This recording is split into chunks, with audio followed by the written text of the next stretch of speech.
For centuries, people have wondered whether or not there might be unseen planets or even a very small star out there beyond Pluto, but within our solar system and orbiting the sun. And this kind of hypothetical dark companion to the sun has been given different names at different times. Sometimes it's called Planet X or Nemesis. And again, people have wondered whether or not there might be a relatively large body out there orbiting the sun, either a small star known as a brown dwarf that doesn't fuse hydrogen, or a gas giant planet, or even a rocky planet. And so there, again, there's just a vast area of space out there that could be hiding a distant planet or brown dwarf orbiting the sun. Now, the question is, how can you go about searching for such a body in our solar system? Well, planets, comets, and asteroids in our solar system, because they're close to us compared to the stars, they appear to move across the sky relatively rapidly. So for instance, this is showing an animation of the motion of Mars across the sky relative to the stars over a period of a few months. And so astronomers use time-lapse photographs to look for new bodies in our solar system. And that was used, for instance, to find Pluto. So these are showing the two photographs taken a few weeks apart that were used to discover Pluto almost a century ago. And so again, what you can do is use time-lapse photographs to look for moving dots of light that might correspond to a new body in our solar system. And so for instance, there's Pluto. And this is still the technique that's used today to look for new members of our solar system. And so here's a more modern digital version of that kind of technique as it was used to discover Eris in 2005. So there you can see it moving across the sky in these time-lapse photographs taken over a period of a few hours. And here's the orbit of that body, Eris, compared to the orbit of Pluto. Now, usually when we see a photograph of like Eris or Pluto or the planets, usually we're seeing them in reflected sunlight. Like for instance, this photograph of Saturn, the light we're seeing is the light from the sun bouncing off of and reflecting off of Saturn. But the difficulty though is that once you go beyond about 200 or 300 AU from the sun, where an AU is the Earth and sun, if you go beyond about 200 or 300 AU from the sun, at that point, reflected sunlight becomes so faint that it's just not detectable even with modern telescopes. And so if you want to search for a new body in our solar system well beyond the orbit of Pluto, reflected sunlight doesn't work anymore because it's just too faint. And so what's the alternative? Well, the alternative is to look for a new body in our solar system that's very distant through its own thermal emission. And in what wavelength range might you expect a distant planet or a brown dwarf to be emitting its own thermal radiation? So can anybody offer any answers in the chat window or with your microphone? So what do you think the answer is here? Well, not infrared or optical, right? Well, so here's one way to think about it. So the sun, does anybody know in what wavelength range is the sun brightest?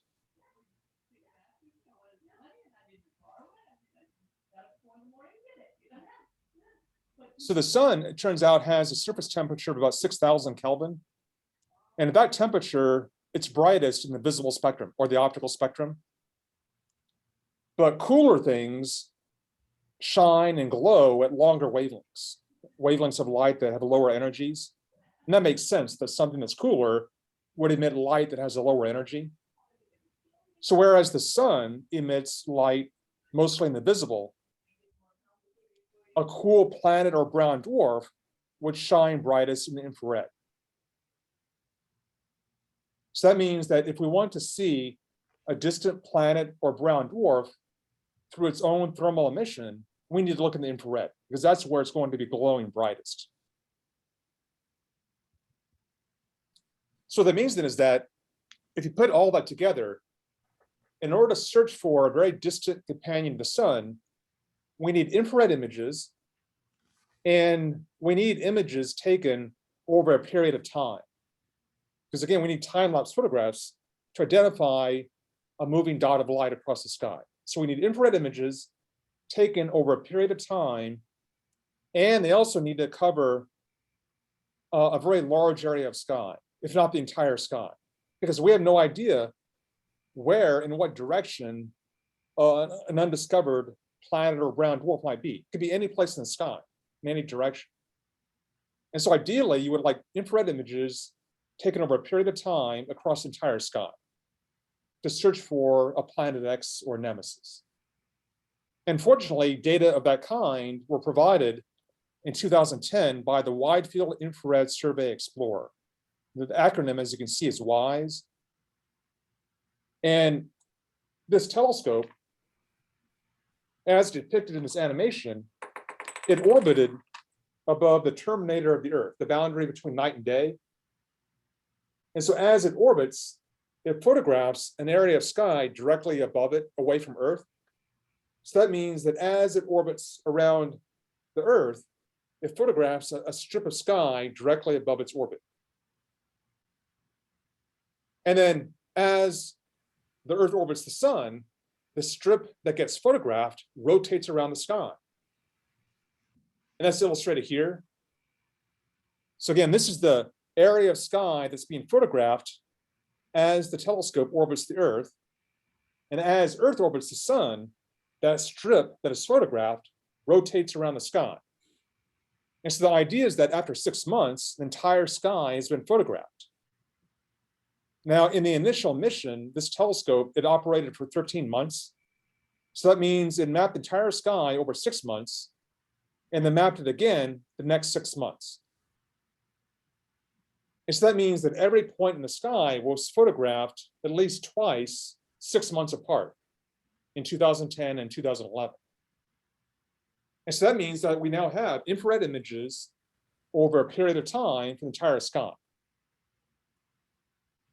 And so what I did then was in 2011 and 2012, I retrieved all the data taken by that telescope when it became available to the public.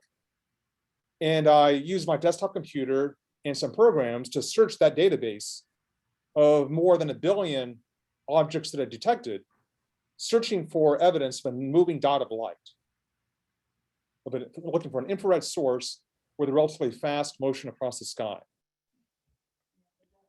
And unfortunately, I didn't find any evidence for a brown dwarf or a planet in our solar system that wasn't known already.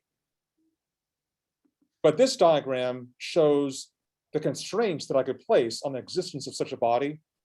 So this is a diagram with mass of an object on the vertical axis. This is in units of the mass of Jupiter.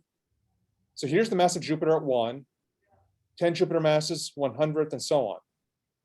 And then on the horizontal axis is the distance from the sun. And this is an AAU. So remember that an AAU is the distance from the Earth and sun.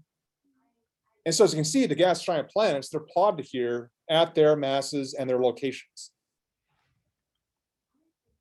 Now, among the 4 gas giant planets, which one might you expect to be able to detect at the greatest distance? So among these 4 gas giant planets, which one do you think could be detected at the farthest distance? Can anybody offer a guess? Yeah, it makes sense to be Jupiter. Jupiter's the biggest planet, therefore it's the brightest one in the infrared. So that means you can see it at the largest distance. So for instance, a planet like Jupiter could have been seen by this telescope out to about maybe 70,000 AU from the sun. So that's reaching about the distance of the Oort cloud. whereas Saturn is less massive than Jupiter, and so it's fainter than Jupiter. And so it would be seen out to about 20,000 AU. And then Uranus and Neptune are smaller and fainter still. And so planets like those planets could be detected out to a few thousand AU. And so what that means then is that that telescope was able to detect anything within this green area. So basically, through my search of those data, I could rule out the existence of a body, either a planet or a brown dwarf, anywhere in this green zone. Whereas a body in the red area would be either too small in mass or too distant to be detected by that telescope. So that means there could be something in this red area that was not detected by WISE, but does exist out there. So basically, I could rule out the existence of a large gas giant planet in our solar system that we don't know about already, but there could still be planets, maybe the size of Uranus and Neptune, or even smaller, that have not been detected by this telescope or any other telescope so far. Where did the known bodies you found plot? So it turns out that I didn't find anything new in our solar system, but I did find some new objects just outside of our solar system. And I'll talk about those later on. It turns out those on this plot, they would be just off the edge of this diagram. They'd be like sort of here, if you can see where I'm pointing with the cursor. They would be sort of like 300,000-400,000 AU from the sun. So just beyond the edge of this plot. So any questions so far?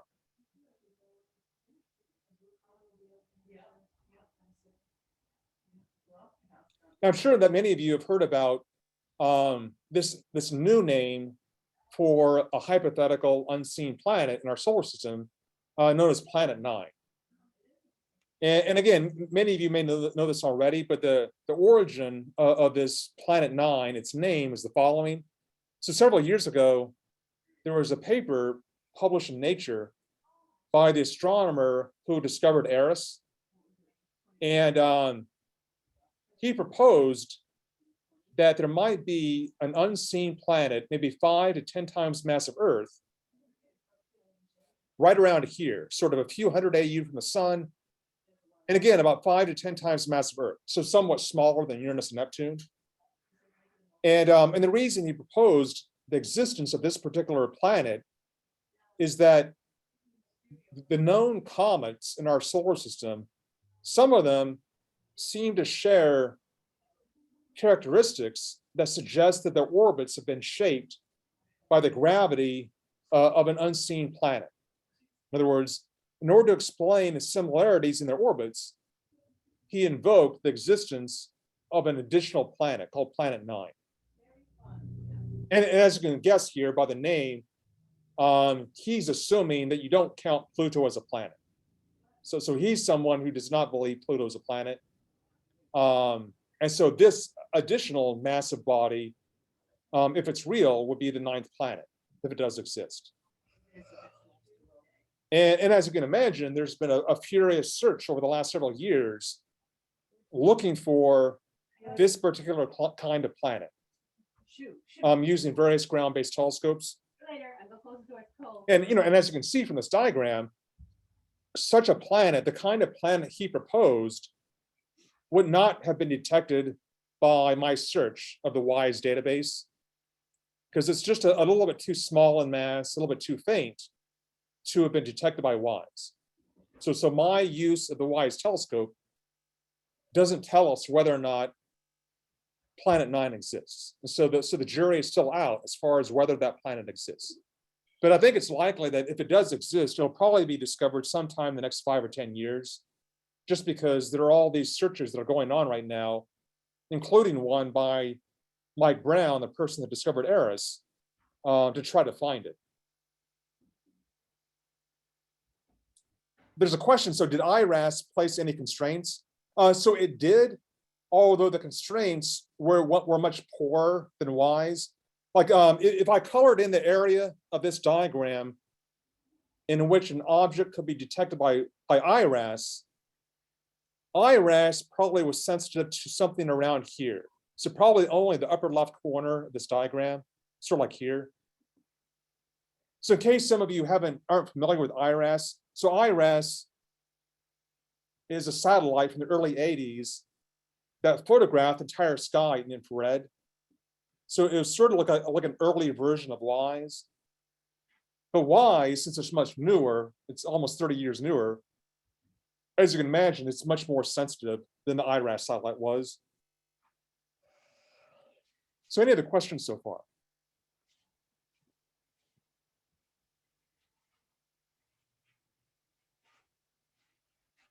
And so again, I didn't find any evidence of a planet X or nemesis in our solar system. So that was kind of disappointing, although I kind of expected it. I mean, I kind of figured it was probably like a 1 in 100 chance I would find something. But fortunately, the survey I performed was sensitive to new neighbors of the sun, and some of which I did find. And I'll illustrate how that works in the following. So here again is the diagram I showed earlier of the solar system.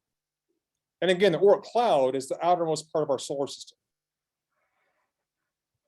And that's about a light year across. And now I'm zooming out to a somewhat larger area. And so now here's the Oort cloud, that dotted circle. And then here, distances of 2, 4, and 6 light years. And so now our field is large enough that it encompasses the closest neighbors of the sun, some of which you probably have heard of, like Alpha Centauri and Proxima Centauri. They actually make up a triple star system. So Alpha Centauri is actually 2 stars, and the third one is Proxima.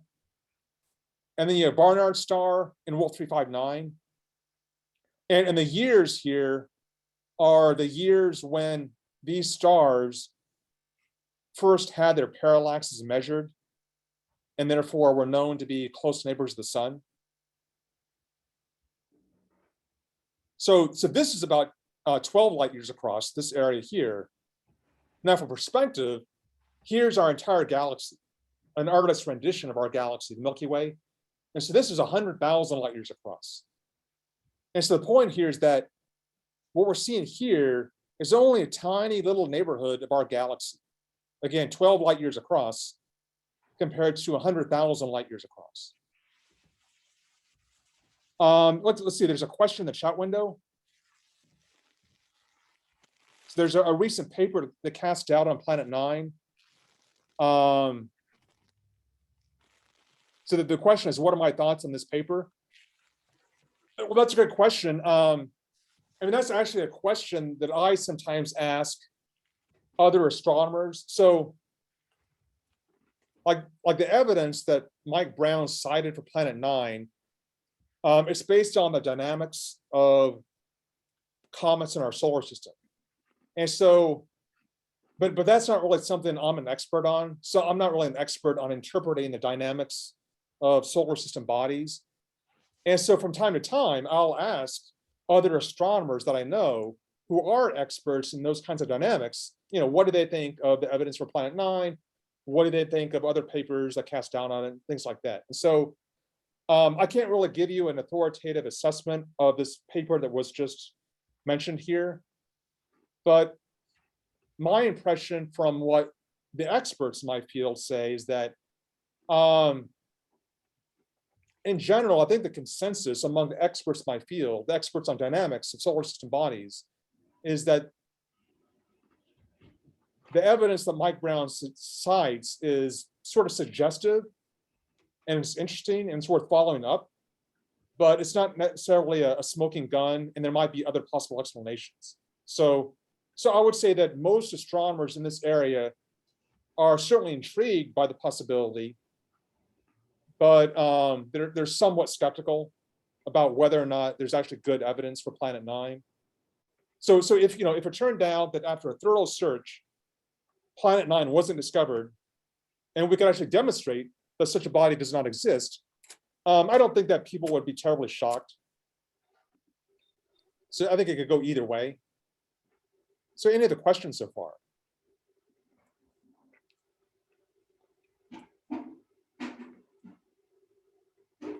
So I thought I would mention, before I go on, this third closest star system to the sun, Wolf 359. And so when I talk about this stuff, like in my classes, I always ask if anybody's heard of Wolf 359. And unfortunately, most college students haven't. But I really hope that there are some people here who do recognize this name. So can anybody tell me what's important about Wolf 359? Does that ring a bell for anybody?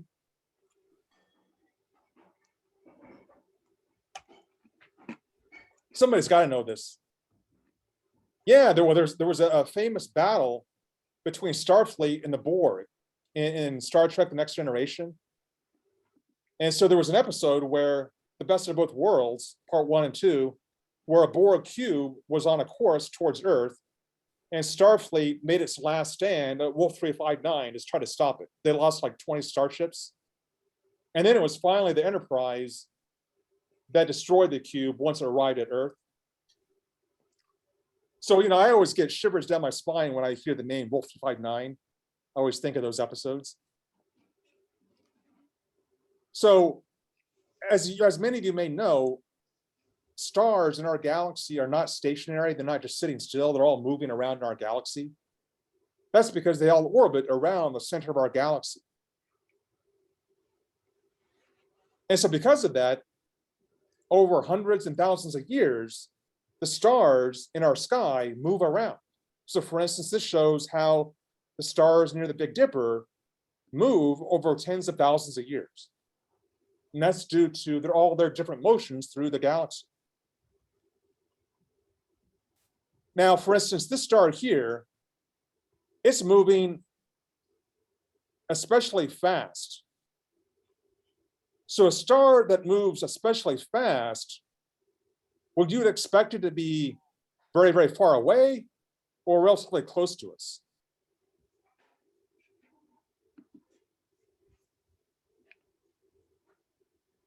Yeah, it should be pretty close, right? I mean, on average, a star that is closer to us is going to appear to move across the sky faster. And so that means that this search I performed for Planet X, again, I was searching for fast moving dots of light. And so in addition to being sensitive to bodies in our solar system, it was also capable of detecting the motions of close neighbors of the sun. And so for instance, this is showing images of one new neighbor of the sun that I found in the search. So the very last image here, marked as 2010, that's from the WISE telescope. That's one of the images from WISE. And then when I found this object, I realized it should have been bright enough to have been detected in older photographs taken years ago. And that's what's shown here. So this is showing older photographs from the 70s, 90s, and then the WISE telescope. And so you can see this object moving rapidly across the sky over decades. Now, one thing that's a little bit strange in this time-lapse photograph is that this object, it's pretty bright in the images from 1999 and 2010, and it's much fainter in the two older photographs. And the reason is that the older photographs are visible photographs, optical photographs, whereas the two newer ones are infrared telescopes. And this object is a brown dwarf, which is cool and therefore brightest in the infrared. So this object is bright in the infrared, but fainter at visible wavelengths. And so that's why the brightness seems to change over time. It's because of looking at different wavelengths of light. Is there any questions so far?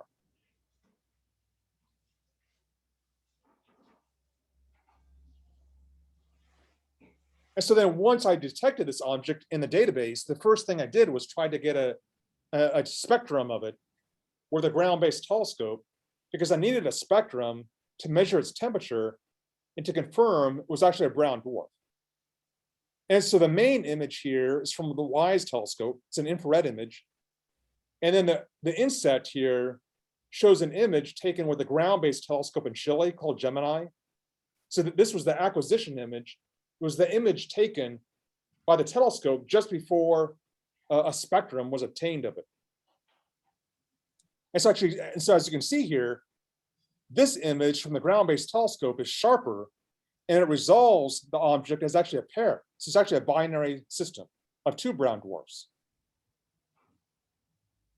And here's an artist's rendition of the two objects that orbit each other in a binary system. And here's the sun in the background. And so that in addition to measuring the spectrum of it and confirming it was cool, like you would expect for a brown dwarf, I also measured its parallax. So as some of you may know, parallax is the apparent movement of a body relative to more distant objects because of the changing position of the observer. So here's, for instance, the orbit of the Earth around the sun. So as Earth changes position in its orbit, a nearby body will appear to move back and forth in the sky over the course of a year. And the size of that parallax shift depends on distance. So if it's close to us, the parallax is large. If it's farther away, the parallax is small. And so I was able to measure the parallax for this object using these older photographs. And I found that the distance based on that parallax was about 6.5 light years away. And that makes it the third closest star system to the sun. And as you can see here, it's the closest system to the sun found in almost a century. So it's been almost 100 years since something new had been found that close to our solar system. And when it was discovered and announced, this binary system was automatically added to a catalog known as the Washington Double Star Catalog. And so as the name implies, this is simply a catalog of known binary star systems that's maintained at the University of Washington. And they had this convention of entering the names of new binary systems such that in addition to the coordinates, they include letters of the people that discovered it. So that's where the LUH comes from. Those are the first three letters of my last name. And the 16 means that's the 16th binary system that I found that's in their catalog. Now, that's not a big deal because binary systems are a dime a dozen. Roughly half of stars in space are in binary systems. So there are millions of binary systems that are known. So that's not a big deal. But obviously, what was a big deal is that here was a binary system that was very, very close to our solar system. Now, meanwhile, as you can see from some of these names, like Wolf 359 and Barnard Star, there was an old tradition about a century ago that at that time, when new neighbors of the sun were discovered, they were often named based on the last name of the person that found them. So for instance, Barnard Star was discovered by somebody by the name of Barnard, and the same for Wolf 359. So again, a century ago, there was a convention of naming close neighbors of the sun after the people that found them. But since then, starting in the 1980s, there's been a new convention adopted by astronomers for naming things in the sky, like stars and galaxies, where you're supposed to name new objects in the sky based on their coordinates in the sky. So that's where this number comes from. So WISE is obviously the telescope that was used to find it. And this number corresponds to its coordinates in the sky, which are analogous to latitude and longitude on Earth.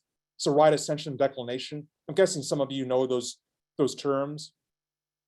So again, that's the official convention for naming things in the sky that we find nowadays, is this sort of name given here.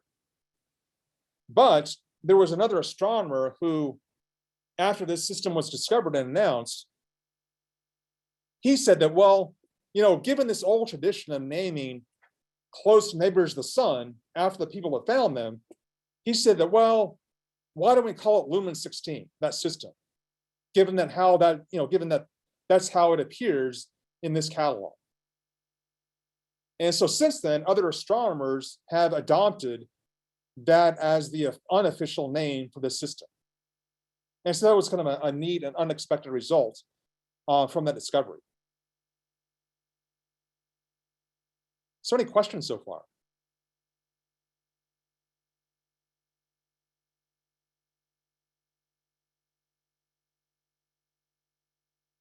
And so there was another new close neighbor to the sun that I found that's shown in these images. So this is showing two photographs taken by the WISE satellite 6 months apart. So you can see it's flipping between May and November of 2010. And even with the naked eye, you can see noticeable motion between those two dates.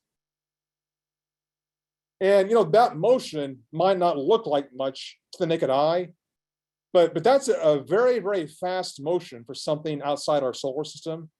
There aren't very many stars that move that fast in our sky. And so because of that fast motion, that tends to suggest that this object might be quite close to our solar system as well, in addition to this system here. But what I needed to do at this point, though, was I needed to measure its parallax to measure its distance and see exactly how close it is to our solar system. But it's not possible to measure its parallax with only two images. So I needed detections of this object at other points in time. But the difficulty was the following. So this binary brown dwarf, although they're brown dwarfs, they're relatively warm for brown dwarfs. And so they're bright enough to be seen by many telescopes on Earth. But this object, it turns out, is the coldest known brown dwarf. So that means it's far, far fainter than that other system. And it turns out that the only telescopes that can detect this object are WISE, and its images are shown here, the Spitzer Space Telescope, which is like an infrared version of Hubble, and the Hubble Space Telescope can just barely detect this object. And so what I needed then was I needed to get images from the Spitzer Space Telescope so that I can measure its parallax and see how close it is, and then finally publish this discovery. And here's a calendar of 2013 and 14 when I was performing this analysis that illustrates the timeline of when I published these results.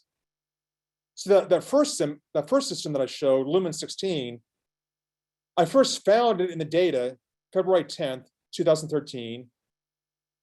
I was able to get a spectrum of it very quickly with a Gemini telescope about 2 weeks later, and then I got it published about a week later. So that one was published very quickly.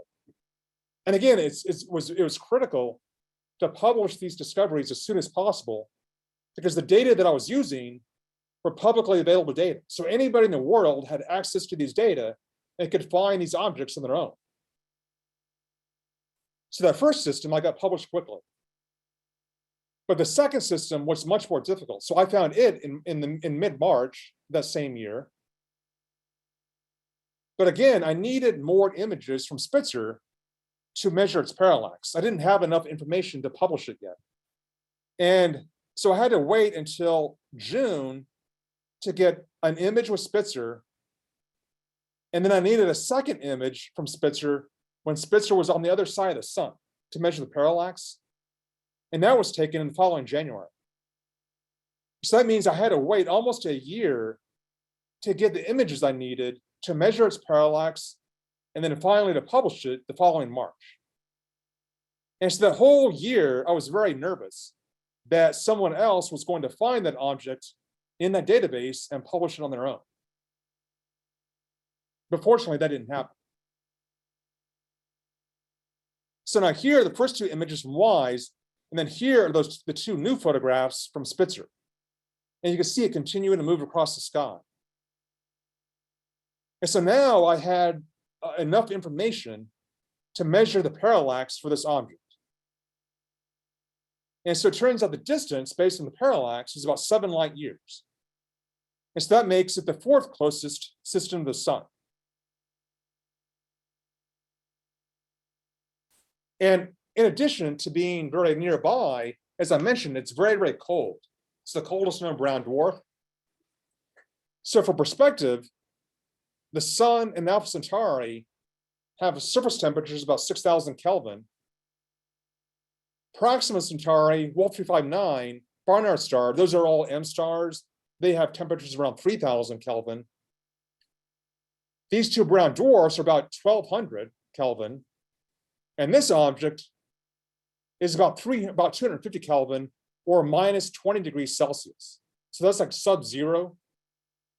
And its mass is between 3 and 10 times the mass of Jupiter. So again, here we have a body that probably formed like a star, but the upper parts of its atmosphere are colder than the Arctic. And here's an artist's rendition of that body and the sun in the background. Now, this object, it's very likely to be a brown dwarf, but there's a small chance it could be a gas giant planet that was ejected from its solar system and is now wandering through space by itself.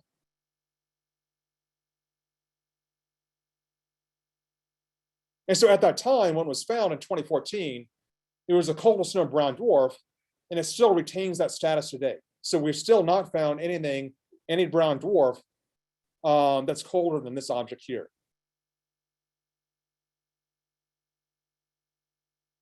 So any questions?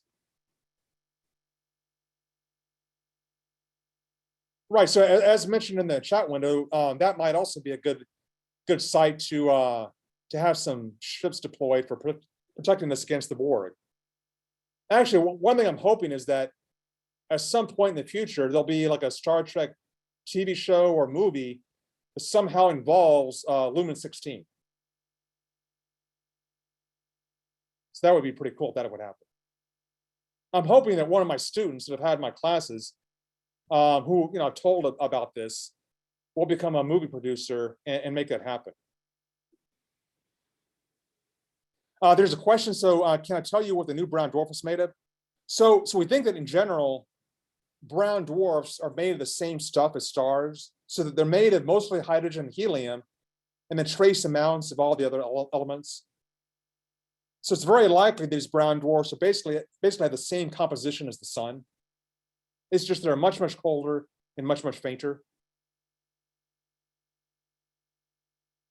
There's a question, so could there be any very cold brown dwarfs or planetary mass objects beyond the Oort cloud, but closer than Proxima Centauri that we haven't found yet? So that's a great question. So the question is, so here's Alpha Centauri. So the question is, could there still be an unseen brown dwarf between the Oort cloud and Alpha Centauri? And the answer is that there could be, but it would have to have a mass lower than about 5 times the mass of Jupiter. So, there could be a brown dwarf that's 1, 2, 3 Jupiter masses out here, closer than Alpha Centauri that we haven't detected yet. Because such a body below about 5 times the mass of Jupiter, it would probably be too faint to have been seen by WISE. And so it could still remain hidden. But through the search I performed, though, I can rule out anything more massive than about 5 times the mass of Jupiter within the distance of Alpha Centauri. So it's probably unlikely that there's anything closer to Alpha Centauri, or closer to us than Alpha Centauri, that we haven't found, and that's not part of our solar system. So there's another question. So how did you get the observing time in the telescope so quickly? Well, that's a great question. Sometimes I explain that along the way, but this time I kind of breezed over it. So again, as many of you may know, in general, if you want to use most telescopes, either on the ground or in space, you have to submit a proposal to use them. So for instance, with Spitzer or Hubble, they normally accept proposals about once a year.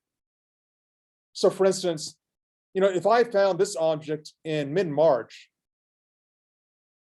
the next deadline for a proposal for Spitzer, it might be in May, and then it would be reviewed over several months, and then I might find out in December whether it was approved, and then get the data sometime the next year. So normally, you would have to wait more than a year to get your first data. So from the time you discover something and then submit a proposal, and then get the proposal approved, and they get the data. So it's a very long process.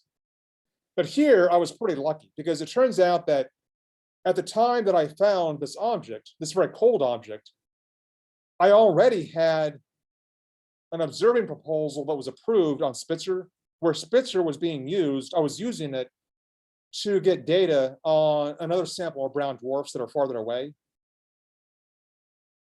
And unfortunately, what I was able to do was I was able to remove one of the brown dwarfs I was going to observe with Spitzer and replace it with this object. And so that was a huge advantage, because that meant, it basically saved me a year. I was able to get the data about a year sooner by simply adding this object to an ongoing program that I had with Spitzer. And that's why I was able to get the data relatively quickly. And so that was a huge advantage in this search. And it's also one reason that, although I was nervous about somebody else finding this object, I also knew that Spitzer was basically the only telescope available that could provide the measurement of the parallax. So even if somebody else found this object in the WISE database, in order to measure its parallax, they would need to use Spitzer. But I already had this object added to my program for Spitzer.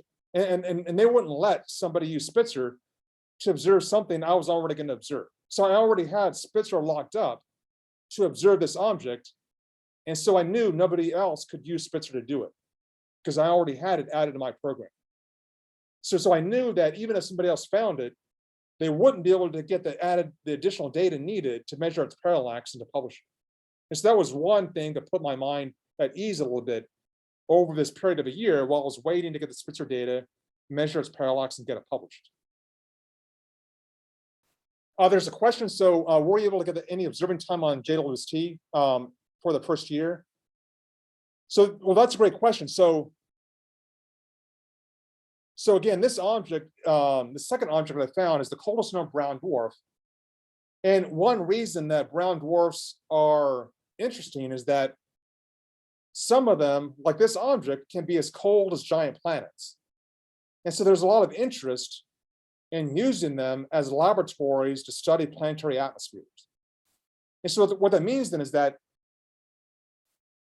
one of the observations we would love to be able to perform on this cold brown dwarf is to get a spectrum of it and compare its spectrum to what theories for planetary atmospheres predict.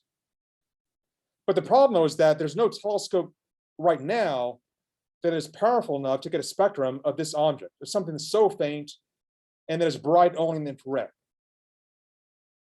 But this is the kind of object that JWST was tailor-made for. So JWST was designed to be able to get spectra for objects that are very faint, but brightest in the infrared. And that's exactly what this object is. So I would argue that this object, this brown dwarf, I would argue that it's one of the most appealing targets of any kind in the sky for JWST. It should be one of the first objects to be observed by it. And because of that so obvious, there are different teams using JWST who are going to observe it in different ways. So some of you may know this, but when a space telescope is constructed, like James Webb, it usually has different instruments on it, different cameras, different spectrographs, and each instrument is built by a different team of astronomers. And usually, as a part of the agreement for them to build the instrument to go on the telescope, that team of scientists gets what's called guaranteed time on the telescope. That means that they get a certain number of hours of time guaranteed with the telescope, and they don't have to submit a proposal to get the time. And so most of the instrument teams on James Webb, they've used some of their guaranteed time to observe this brown dwarf in different ways. So they've all planned observations of this brown dwarf with their own instruments. So basically, James Webb is going to observe this object in every way it can. And unfortunately, I'm collaborating with one of those instrument teams to get a spectrum of this object. And so we are planning to observe this object. Now, it's funny that this question should come up because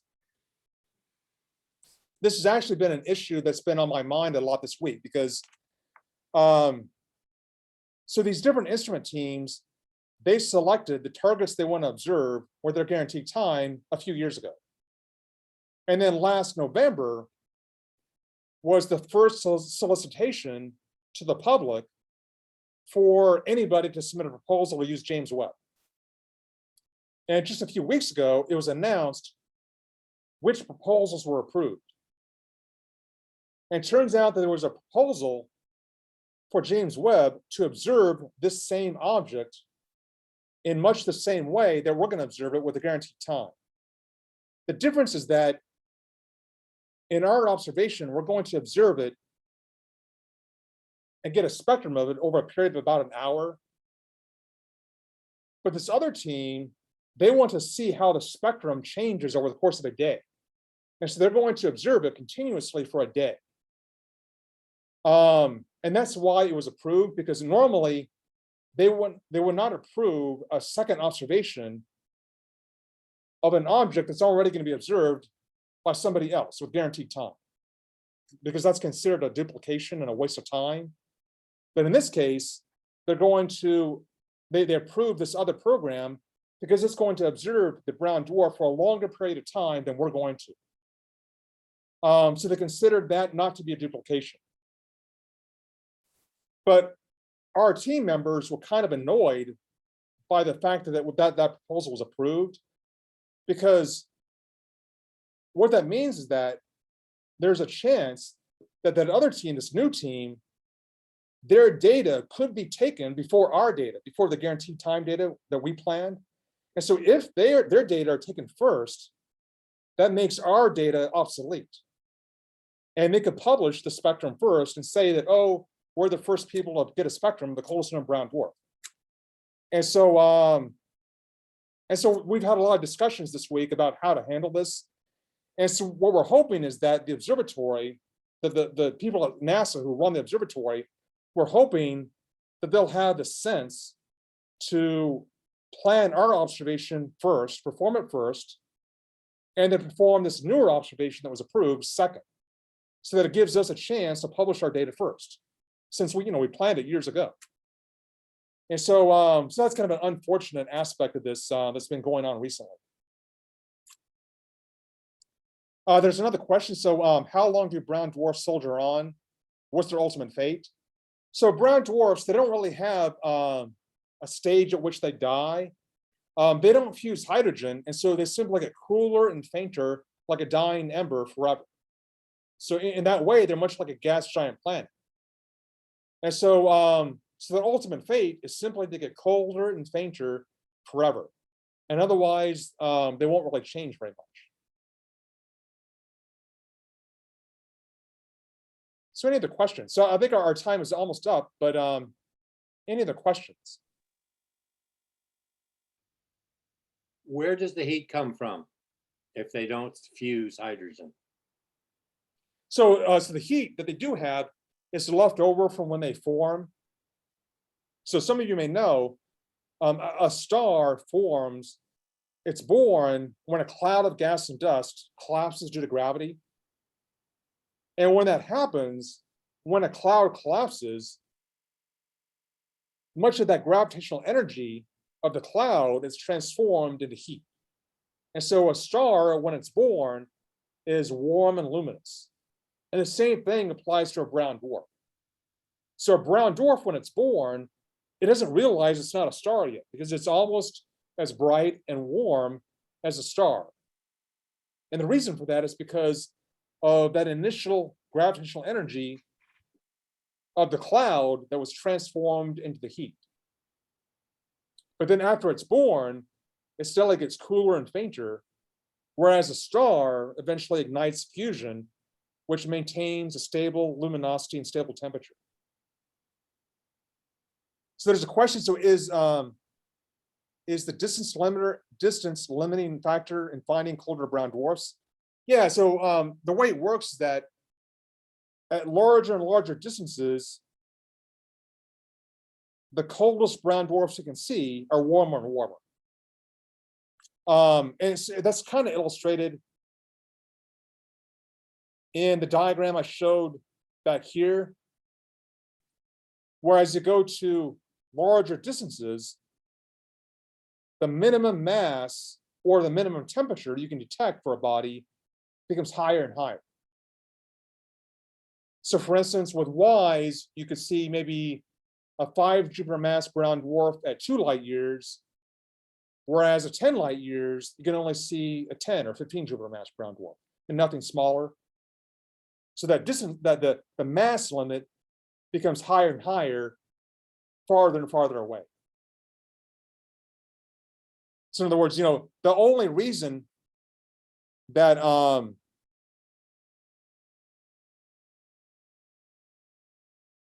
that this new brown dwarf, the coldest one, let's see.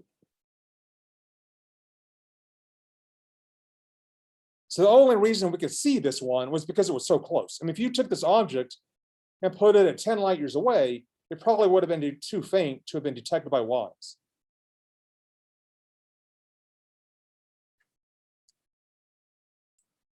Is there a reason that all the detections there all seem to be on one side of whatever orientation this drawing is at? Right.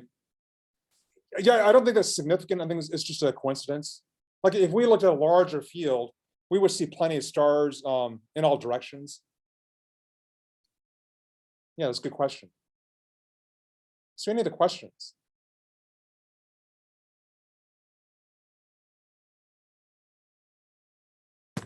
I'll go again since no one else jumped in. On the coolness of the brown dwarfs, I mean, so they're warm initially from the gravitational collapse. Do we expect they have radioactive cores like terrestrial planets do that would create excess heat that could be detected for some amount of time after their formation? Yeah, that's a good question. So in the case of a gas giant planet like Jupiter or Saturn, we think they may have rocky cores. And the reason is that there's a theory for how giant planets are born that says that a giant planet is born when you first have a rocky core that collects and accumulates. And if that rocky core reaches about 10 times the mass of Earth, it then pulls in a big gaseous envelope and becomes gas giant. So there's a theory that gas giants that are born as planets, they often have rocky cores. But in the case of a brown dwarfs are born like the sun. They're born in the same manner as a star. And so because of that, we don't think they have a rocky core to their center. They will have some amount of radioactive elements like the sun has, for instance. But we don't think that they have a discrete rocky core. So then that wouldn't be a source of heat that would warm them up to make them detectable then? I mean, that's a good question. That's a great question. I don't know the answer for that definitively. I mean, I would guess that the radioactive elements in a brown dwarf probably don't produce significant heating, but I actually don't know that for a fact. I mean, I should ask that for other astronomers who are experts in the interiors of brown dwarfs. I mean, I should ask about that. So any of the questions?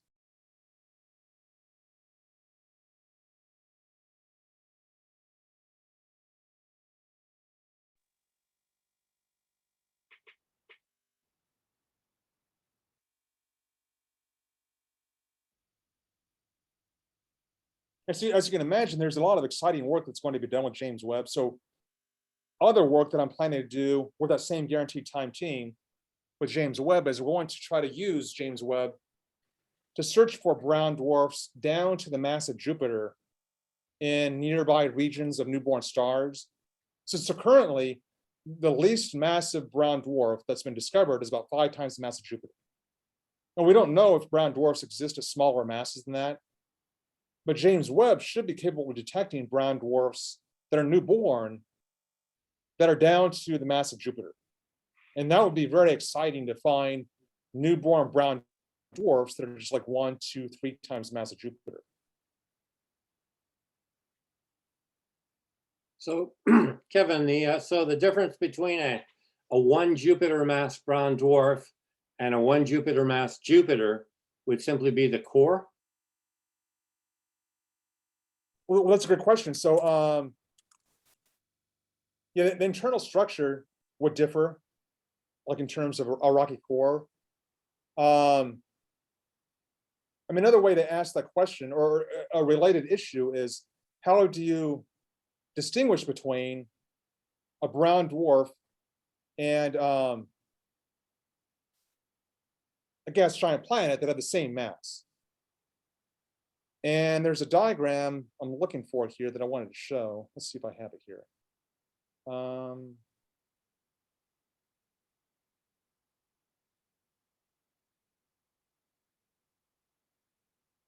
And so the way that I would distinguish between a brown dwarf and a planet is that a brown dwarf, I would say, is an object that forms like a star. It forms from the collapse of a cloud of gas and dust.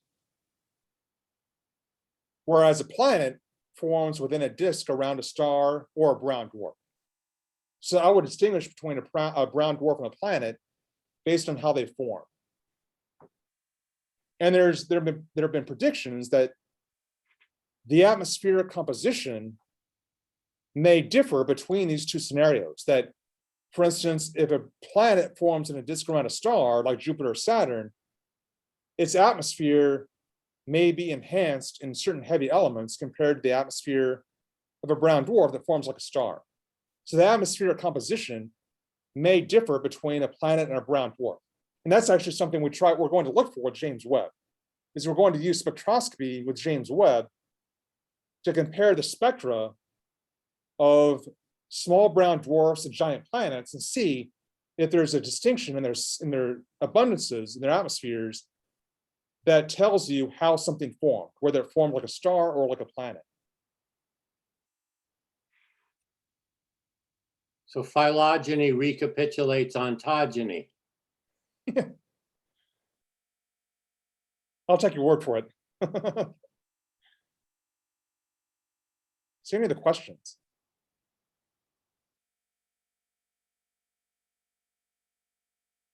So for instance, the Orion Nebula is one of the regions of star formation we're going to observe with James Webb to try to search for very small brown dwarfs.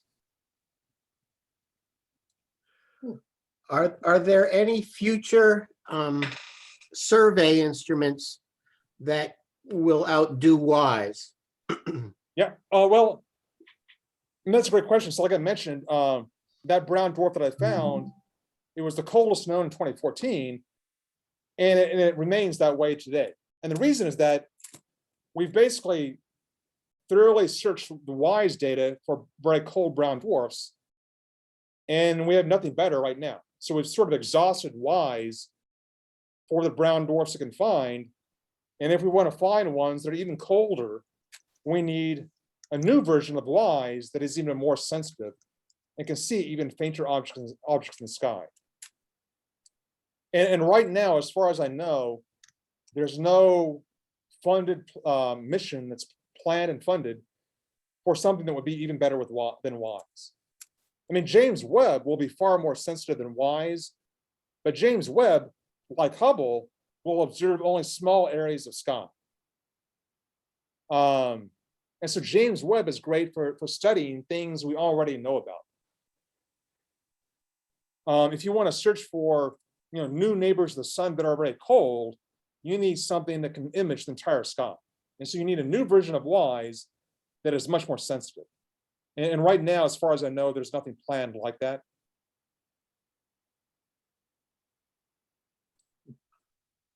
I'm curious so you've gone through all the WISE data and you only found one object within whatever volume of, the 6 light years represents. Does that match with the statistical predictions based on star formation about how many we should find close by?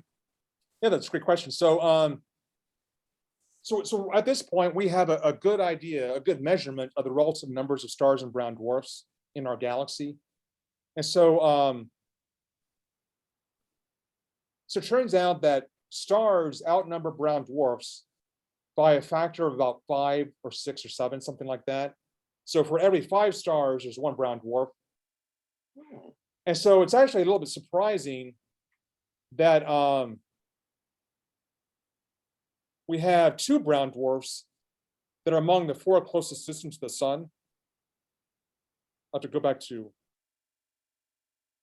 the slide showing. Yeah, there we go. So again, 2 of the 4 closest systems to the sun are brown dwarfs. And so that's slightly surprising, given that in our galaxy, there's roughly 1 brown dwarf for every 5 stars. But again, we're dealing with small numbers here, so it's not shocking or anything. So the peak numbers then are in the red dwarf category, and it drops off quickly then below that in terms of size? Yeah, Or so I'm sorry, actually, quantity. yeah, so I actually have a slide that shows that here. So this is showing the number of objects as a function of mass. So here's the mass in masses of Jupiter, and then here's in solar masses. So here's 10 times the mass of the mass of the sun, 10% the mass of the sun. And so the dividing line between stars and brown dwarfs is right around 10% the mass of the sun. So here are brown dwarfs and here are stars. And so as you can see, the maximum number of stars is around 2/10 the mass of the sun. Those are the most common stars. So I think I missed a few questions in the chat window. So regarding planet 9, could a cluster of objects in similar orbits, rather than a single object, have a similar resonance corralling effect? I'm not sure. I mean, that's the sort of question I would need to ask for somebody who's an expert in the dynamics of the solar system. But I'm not sure what the answer to that is. There's another question. So it seems there's considerable overlap in mass between brown dwarfs and Jupiters. How can you tell the difference in their environment? So that was something I addressed earlier, and it's also mentioned, sort of illustrated here.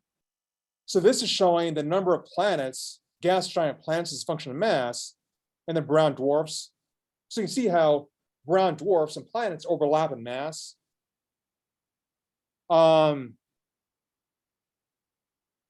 There's another question. So there are tremendous selection effects on brown dwarfs. Yeah, so definitely whenever you're trying to count brown dwarfs, for instance, and how common they are compared to stars, you definitely have to take into account the selection effects due to the finite sensitivity of your telescope, for instance. So that's definitely an issue. There's another question. So why are brown dwarfs relatively rare compared to stars? Shouldn't IMF continue producing more and more objects as they go down in mass? So the answer is it's due to something that, I mean, most of you probably haven't heard of this, but it's called the Jeans criterion. It's a scientific term in astronomy. Basically, the idea is that if you have so remember that a star is born from a cloud of gas and dust that collapses. But the idea is that if a clump of gas and dust in space, if that cloud is too small in mass, the gravity will be too weak to overcome the gas pressure holding up the cloud. So that means that if you get to a small enough mass for a clump of gas, gravity won't be able to collapse it into a star or a brown dwarf. And so that's why you can't produce bodies down to an arbitrarily small mass when you're making objects in the same manner as a star. So that's why the number of objects drops down to lower and lower masses, because once you get to lower and lower masses, it becomes harder for gravity to be strong enough to overcome the gas pressure holding up the clump of gas.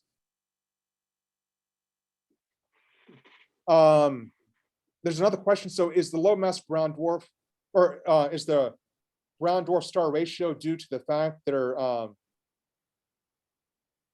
we can't see them? So when I say that stars outnumber brown dwarfs by a factor of like 5 to 1, that takes into account the difficulty in detecting brown dwarfs.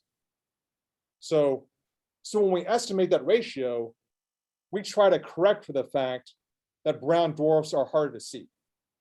And so if we've done that correction correctly, then a ratio of 5 to 1, that should be the true ratio between stars and brown dwarfs. So these are all great questions.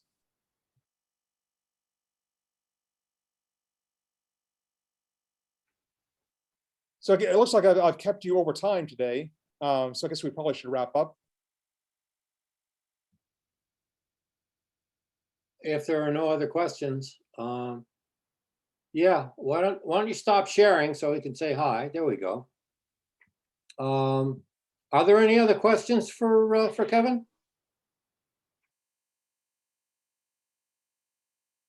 That was a lot of questions. Thank Yeah, you. great question. Oh, Bill, yeah. You're muted, Bill. There you go. You mentioned that brown dwarfs are powered by residual heat of formation. Uh-huh. Does that apply to both the bigger brown dwarfs and the smaller ones, the T types versus the L types? Did I get that right? Yeah, so that should apply to all brown dwarfs. I mean, I think that one diagram that you might find useful is, oops. So I'm going to share my screen again so you can see this. Yeah, sure. Because I had the notion that the more massive brown dwarf was powered by deuterium fusion, the fusion of deuterium. Uh-huh. They are, but that lasts only for a few million years. So when a brown dwarf is newborn, for a few million years, if it's massive enough, it'll fuse deuterium. And but that it quickly runs out after like 10 million years. So that phase doesn't last very long. And this is just showing, so here's luminosity and temperature. And this shows predictions for how a low mass star, a brown dwarf, and a very small brown dwarf, how their luminosities and temperatures evolve over time. And so like the temperature of a brown dwarf, it depends on two things. It depends both on the mass of the brown dwarf and its age. So there's a degeneracy between the two in terms of the temperature. And that's all based on the transformation of gravitational energy into thermal energy. Yeah, so these two brown dwarfs here, their evolution is all simply due to that initial heat of formation slowly, fading away, cooling away. Okay, well, thank you. Yep.